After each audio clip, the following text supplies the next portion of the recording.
Alrighty, righty. All right, everyone, welcome back to the Bitter to Better podcast. I'm really excited today because we have a guest, and the guest happens to be a good friend, Mattie Clark, and a family constellations facilitator.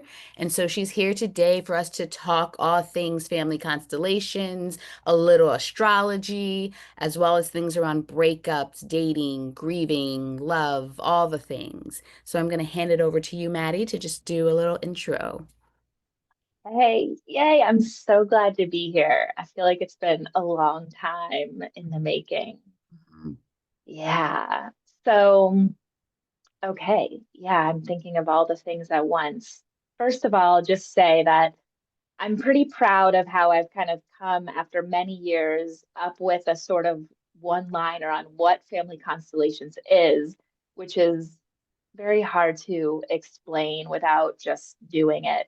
But it is a way of out picturing inner images that we have in our hearts and minds. And it is something where we use people as representatives for different parts and different members of our family system or another system. So it's like once we do that, we outpicture what's inside of us. We can realize and explore hidden dynamics and hidden loyalties. And it uses primarily somatic body sensations. So if I want to look at something in my system, I might ask someone to represent my brother. And then they, once in representation, can realize things about the experience of my brother that maybe I couldn't. And everyone asks, like, how does that work? And really, what we say most is, we don't know. We bow to the mystery. And there also is the morphogenic field, which is a sort of quantum physics sort of thing that is a bit controversial, but essentially that we have a collective memory and a collective unconscious, and we can tap into that with intention. So, Awesome.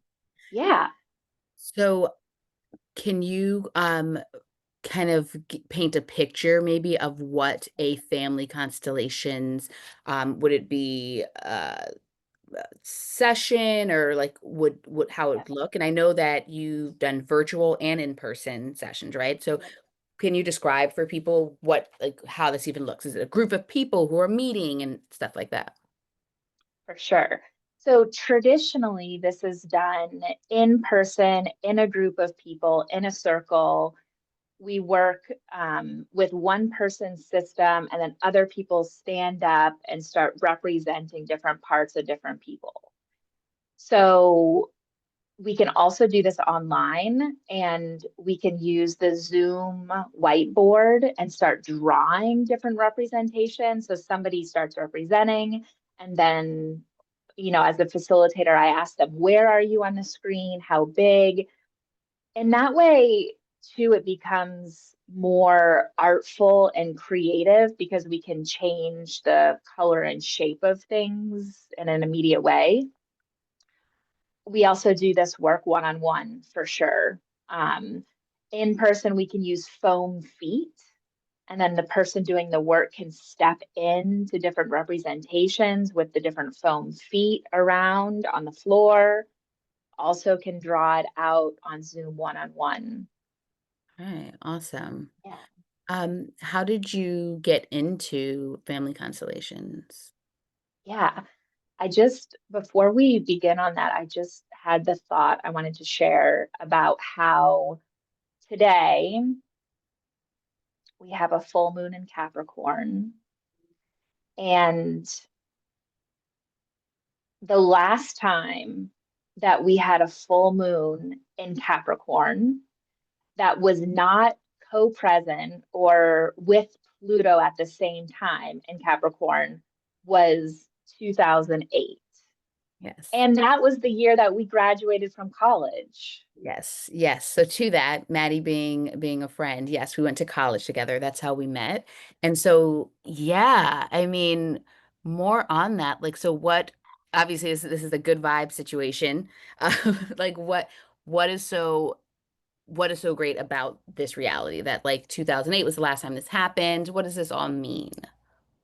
It means that, and I know a bit about your chart too, so I know a bit more personally that before, other than the personal level, Pluto kind of comes in and it excavates and evolves, but it can be a bit of a gauntlet. So with Pluto out of Capricorn now and it's into Aquarius, it's out of the same place where Capricorn is in our charts. So if you have planets in Capricorn since 2008, they've been going through a Plutonian sort of gauntlet. So you and I both have Mars and Capricorn. And so Mars being the planet of how we get stuff done and our ambition and how we work and how we get things. Um, it loves being in Capricorn. It's a gift. It's a gift. There's also a lot of pressure to it. But it's just so cool that we have put this together on this day without astrology in mind. Yeah.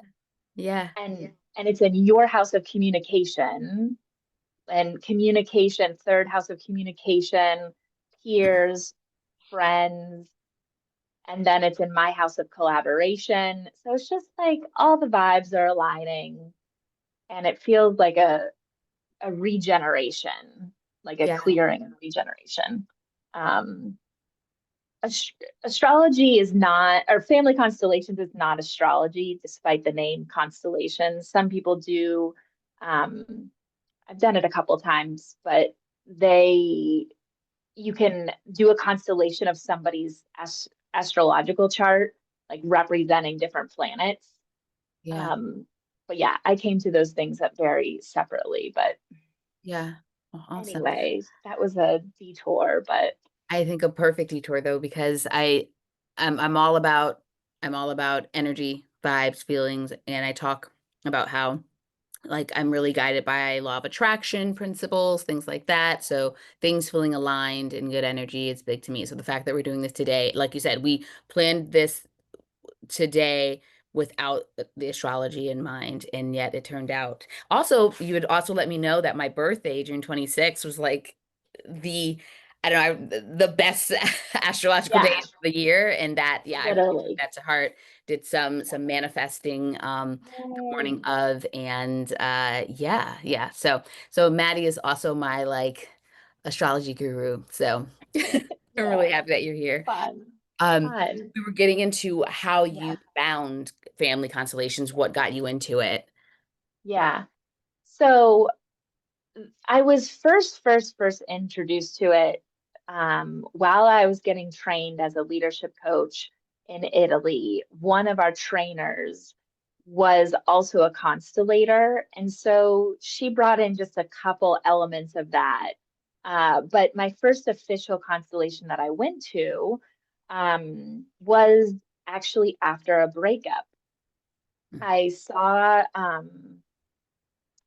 an Instagram ad for it and showed up, and it was so life altering because I was the type of person who had a very hard time accessing my tears and grieving. Like I just was always intellectualizing, suppressing, repressing, like didn't feel safe and comfortable to open up and cry and have that big kind of catharsis. Um, and when I went to this family constellations workshop in Brooklyn, I just was able to sit in this tender weepiness that was just, yeah, life altering, truly. Um, Yeah. so, yeah, and then I just attended workshops for a year, like every month. And then the facilitator was like, hey, my teacher's running a training. Maybe you want to consider it. And I was like, okay. And just one thing led to another, but it's just it's been so wonderful in the sense that it's a really big space that can hold all of me, all of my complexity. And I feel like I came from a very complex family system. And so this is a modality that helps hold all of my complexity and use all sorts of different kinds of gifts in it. That's awesome. That's awesome. So family constellations helped you access, it sounds like your grief, your Yeah. emotions around it all, the grief around, your breakup. I talk about how, breakups are grief and loss, right? When we hear grief and loss, we often immediately think death, but grief and loss applies to any significant loss in our lives, right? It could be a home, a relationship, anything that is significant to you. And so breakups are a grief and loss process and experience. And yeah, I guess grief, I think, is something that is really helpful to talk about in regard to this idea of breakups, and then even trying to go on to date. What has been your experience? I mean, both personally, professionally, as a facilitator when it comes to processing grief through family constellations? Yeah. Yeah. That's so well said. Um, I think, yeah, to your point, it's becoming more and more mainstream, this notion that the grief is a demonstration of the love. Mm, It shows us how much we love someone. And I think in terms of a breakup, we when we are able to grieve, we're able to release it because we're able to tap into the parts that we loved, and that will help us kind of feel more complete. mm. And I think when we think about this in terms of family constellations, we can think about the different parts of the grief, and we can acknowledge what is in in a very specific way and just name all of the parts and pieces that we miss, that we lost, that we grieve. And that helps us feel more integrated and complete. Yeah, I love that. Like I'm always in search of grief resources, and Yeah. like things that people can do to help them deal with grief and process and family constellations. It sounds like one, like you said, you've in family constellations for you, you've found it to be a place where all parts of you are able to be held. It's yeah, and that's needed. That's needed oftentimes. Um, Yeah. And it's, I think, also because it's held in a field of either other participants or bringing in the ancestors or other resources. You're not alone. And that both helps you feel like there's enough space to grieve, and it helps you feel safer to grieve because there's resourcing and accompaniment in it. yeah, yeah, absolutely. Um, and that part of like other people bearing witness because again with Yeah. breakups in particular I can feel like a very lonely grief experience because I think there's a lot around that there's a lot as well of people feeling like they don't have a right to even grieve certain breakups or like this is not a big deal. This happens to people all the time and so it can be a very lonely experience as well, right? Even though it's very interesting, right? Breakups are a very common thing. Most people have multiple in their lifetime, right? So it happens a lot and yet can be one of the loneliest experiences when it's happening, right? And so being able to be in this place where others can bear witness and support, I think, is also a great factor in this particular resource. When you talk about the representations of different of family systems, something that comes to mind for me like in my personal life is being a part of a blended family now in which there's myself, my fiance, he has 2 boys, I have 2 boys. We've come together now in a home We're a modern day Brady Bunch, I guess you could say. And like I'm just like picturing those representation, like the representation in like a family constellation session of like these different yeah, different family members, right? And it's yeah, I'm just curious about your thoughts on that, or if you've had any experiences where people have represented blended or step families, or yeah, non-nuclear families. Hmm. Yeah, yeah, it's a good question. Yeah, a few things come up. I think one is that family constellations uses the principles primarily of order and balance. And so it's important from a perspective of order that who came before is respected. So there's a lot, one of the most basic things is that parents come before children, and there's statements like, you are the big one, I am the little one. And it's acknowledging that and also making sure that a parent isn't in front of a child, which would signify some parentification. Um, yeah, so in respecting the order of who came first, there's a couple things to keep in mind. One, that there's a distinction between a bond and love. So even if the love shape shifts and, ebbs and wanes and goes away or even kind of ends, the bond that is created when you have kids together can never be deleted. And so that has to be respected. And even if there's like minimal contact between parents just for co-parenting, the way that the other parent is held within you matters. So it's like, because of that bond, you hold a place for them in your heart, is what we say. Like they always have a place. Um, Otherwise, the kids get confused and have to, choose a loyalty to one parent or the other. Mm, Um, interesting. Yeah. So yeah, that is very interesting.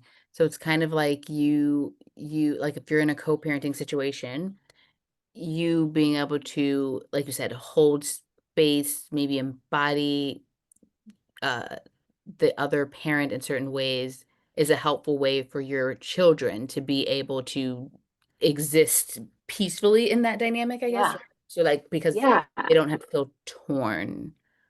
Yeah, yeah, exactly. So there's kind of an expression of, yes, you do have to stay together for the kids, like Mm, even after mm, divorce, mm, like mm. not living together, not besties, but Right. you Bonded stay together in together. some way. Yeah, yeah. And I like what you said about like embodying a part of them. Like I didn't think about it that way, but yeah, that's true. And so um yeah, continually considering that. And one thing we have said often in family constellations workshops with this issue is that um, a sort of like when two people are standing in representation, a parent saying to their child, when I look at you, I remember your dad, and I love that. And so that sort of recognition and acknowledgement, that, yeah, there's still a profound respect there. Right. Even if the love has been really mangled, like there's respect. Hmm. Yeah. Okay. Yeah, that's powerful. I'm seeing also, yeah, how family constellations can be used in this processing, for children of a breakup. And Yeah, exactly. um, so in the realm of or in the idea of moving like from breakups into, as I like to say, dating better the next time around, right? So Yeah. processing your grief and healing from breakups and going into forming new romantic relationships.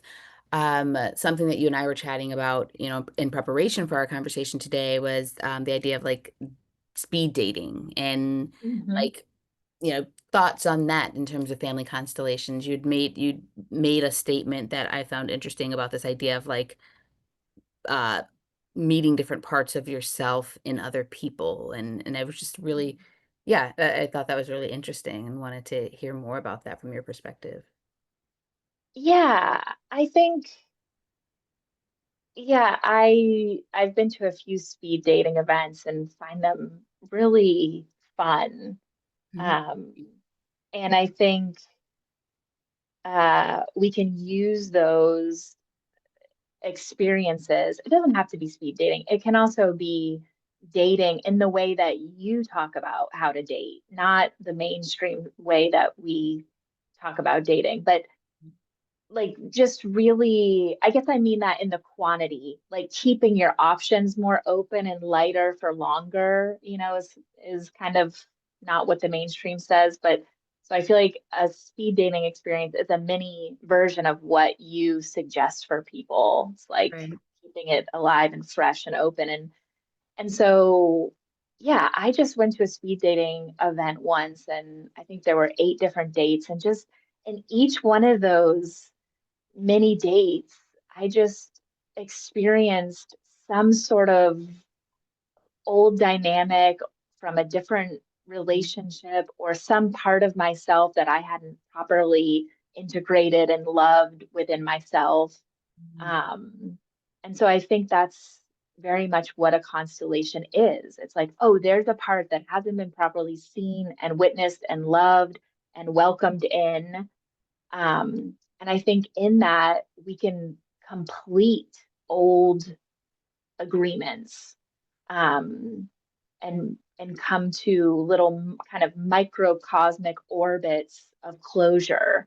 Like, oh, that reminds me of that, and finding peace with that, and then moving on, Mhm. if that makes sense. Yeah, yeah. That's really interesting. Like I something that's coming to mind is in thinking about dating, whether it's a speed date, which I think you can see this happen more immediately, but even if it's just, traditional dates, go on a date with this person, then a date with this person, um, like it being almost like a real world version of a family constellation session, almost where like you're like when you're talking about this idea of like being able to complete things by, when you see a part of yourself in your conversation with this guy on the date, and then you see a different part with this guy on the date. There's like some, I don't know, some family constellation stuff going on in the moment in a real world setting, I guess you could say. Mm-hmm, mm-hmm, Um, mm-hmm. yeah, yeah, it's really, Yeah. Yeah. And I think for me, like one of the biggest things was um like the practice of saying no, of not being like, well, I don't want to reject someone, I don't really know them, I might have a initial instinct, but maybe I'm projecting. And so for me, and you can tell by the way that I'm talking about it too, like the quantity of it and the sort of like that was really helpful for me to practice no, like just on instinct, like no yeah. FOMO, just like no, I don't agree to this. Mhm. Constellations is a lot about agreement and what you agree to, and walking away when the agreement is no longer working. Oh, oh, Um, yeah, I have thoughts on that. Yeah, yeah. yeah, tell me. The walking away when the agreements are no longer working. I mean, okay, that hits at such a like core. Sorry, like I'm like because I'm literally my mind is expanding into different things as I'm saying this. So like I'm like trying to process that because I'm thinking about like, oh, this in and of itself is a podcast topic and stuff like that. This idea of agreements. Um, I'm going to work backwards here a little bit. So one of the biggest issues that I think happens, this applies to breakups and dating. Let's take it to dating, or well, let's start with breakups because now we're in dating. So with breakups, my point is that relationships ending because agreements get broken, or we realize we've agreed to some agreements that don't work for us either anymore or never did. And this brings up the idea of social contracts, which I talk about here and there. I've definitely brought up a couple of times on the podcast. Like, I don't know that I've done a full episode on the idea of a social contract, but the reality is your relationship with any other human, a friend, a parent, a romantic relationship, etc., is based on these different social agreements. The thing that's tricky about that, though, is, or I should say, it's based on a social contract. And the thing that's so tricky about social contracts is that, unlike legal contracts, where we sit down like at a table or whatever on Zoom, and we like talk about and write out point for point what the terms of that contract are for a business purpose, for a marriage, for whatever, right? It's very explicit. It's very back and forth. Do you agree to this? No, I don't agree to that. Or I want to compromise on this. Like there's a lot of explicit agreement. So, generally speaking, both parties or all parties can at least see and know what they are agreeing to. Mm. In social contracts, those are constantly being written just based on our interactions with other people. There are times when there are explicit conversations about certain things, for sure, but so much of the of the dynamics that you have in any relationship of any kind, but let's just say romantic relationships for the purposes, today, so much of that is not explicitly discussed.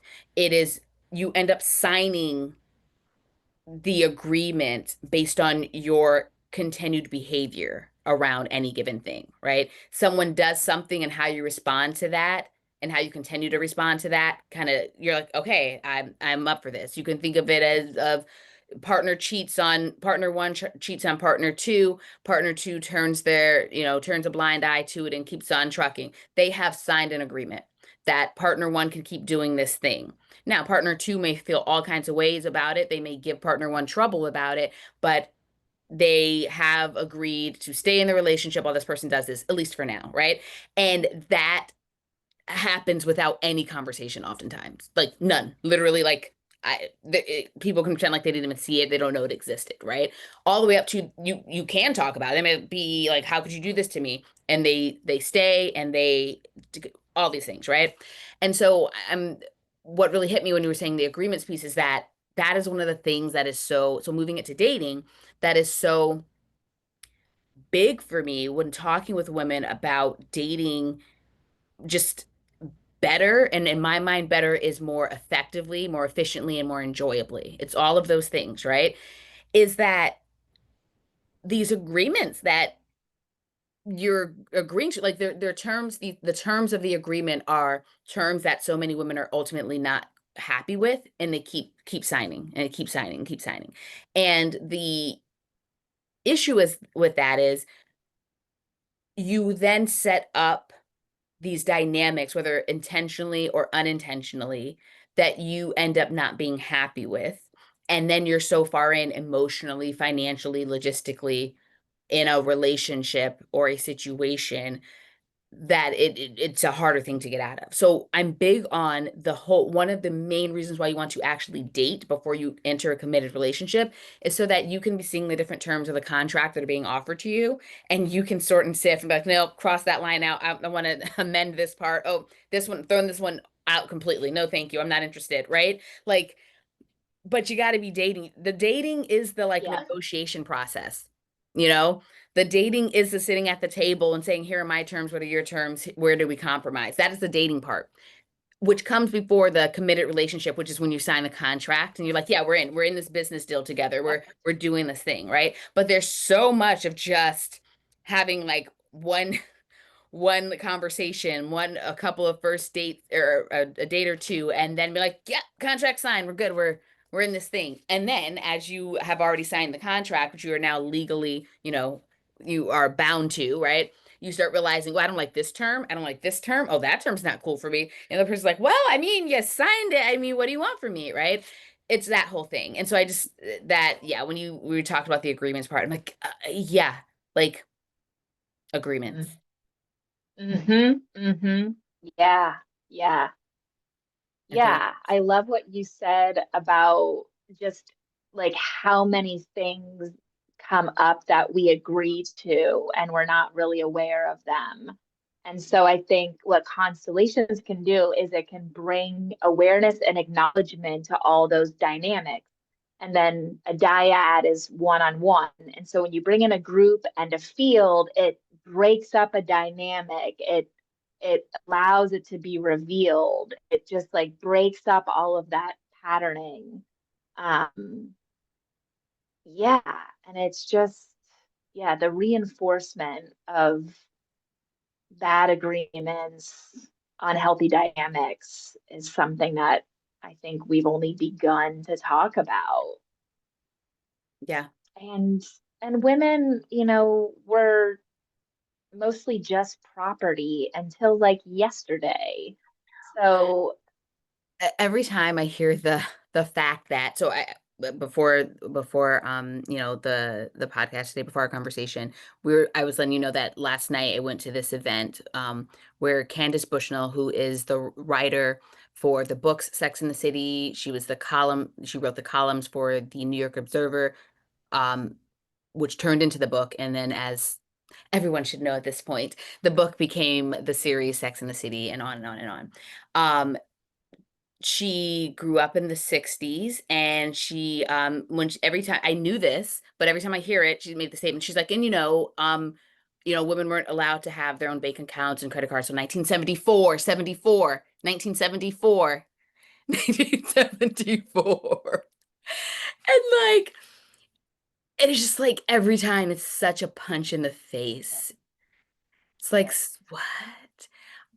Yeah, yeah. And it's particularly interesting to think of a woman like her in that context, because when she started talking, like, yes, I know that she was, so I think she's 66, I think it said online. So I knew she was older, right? But then, like, to really put it into the context that when she was growing up, she remembers. So she was talking about how she was 8 when she realized she wanted to be a writer. She was pushing against the idea that at that time women could only be librarians, teachers, nurses, and there's a fourth one that she mentioned. She's like, and at that very young age, she was like, "What? That doesn't make sense." And but to see the type of just successful, independent, driven, ambitious person she is today, and knowing that she was coming up in her prime, you know, when women couldn't have credit cards or bank accounts, is just wild. Yeah. yeah, the Mad Men era too, the Yes. 60s, right? Oh, Yes. God. Yeah. Yeah. Yeah, and I think we need we need help and community and support to usher in a new paradigm. So I'm so excited for your dating stuff, content groups, because like I need it. Like I doing it alone Yeah. is not super easy. Yeah, there was something else I was gonna say. Uh Oh, it was another astrology thing, but I don't want to derail us again. Oh no, put it out there. That's what we're here for Um, today. We're getting a little bit of everything. yes, just that, um, Pluto is the generational planet. So millennials have Pluto and Scorpio. And so there's a lot in our generation about uncovering abusive power dynamics Mm, across the board. And then when we have Pluto right now, having gone into Aquarius, that's square our Pluto. And so this era of our life where Pluto is square is like the peak of our mission, our gift, mm, our contribution. And yeah. when Pluto went into Aquarius, it opposed Pluto and Leo, which is the boomers. So there's a bit of a like, when Mm, Pluto opposes, it's like time to like settle down, sit down, let somebody else take over, mm. which we haven't seen yet, but maybe when the millennials Right. join forces and rise more with our mission, Mm-hmm. they'll take a seat. But yeah, I was just thinking about that because we're talking about history here and power and yeah, so just bringing that in. Yeah, yeah. And all the dynamics that that creates another thing that Candace Bushnell mentioned in her show yesterday was just like the ways in which patriarchy push women into playing roles that they don't necessarily want to play. Um, in this context, it came up in relation to something around pretty much how women, use sex or um to gain access to power through men who have money and power, etc. We're talking about like the Samantha character, and versus the Charlotte character and all this sort of thing, which she explained, it's just like she was like, I had many, many girlfriends. For TV, you can't have many, many girlfriends. You have to have like, there have to be four types. So Yes. she's saying how like I had, all of those women. And actually, she said on a podcast episode of that I was listening to today that most of her friends were more Samantha's. But anyway, that was just a little fun fact. Yeah. But she was saying that whole idea of like how yeah, patriarchy pushes, women to play certain roles because, access to survival, to, security and all of those sort of things. And then how that filters into how we date, how people date, how you form romantic relationships. It's very, Yeah. very interesting. Yeah. Yeah. There's really no um, downtrodden path for us to exist in a new way. It's more like we've crumbled, you know, structures that are unfair and imbalanced, and there's not really, we have to create it together. Like it Yeah. hasn't been set out for us. Like our mother's generation, for the most part, like, was just such a different world. And so we don't want to follow that model, but it's very anxiety inducing to not have elders that can Yeah. really Pave the show us way. the way. Yeah, absolutely. Absolutely. Um, yeah, well, I love this conversation because it's gone off into different branches, Yeah. heard a number of things. Um, but yeah, I mean, are there any other things that are top of mind for you or that you kind of want to leave with? And they don't have to be, but I just want to make sure I'm giving you the floor, to share anything else that maybe I haven't touched on or that you think is interesting or helpful in this.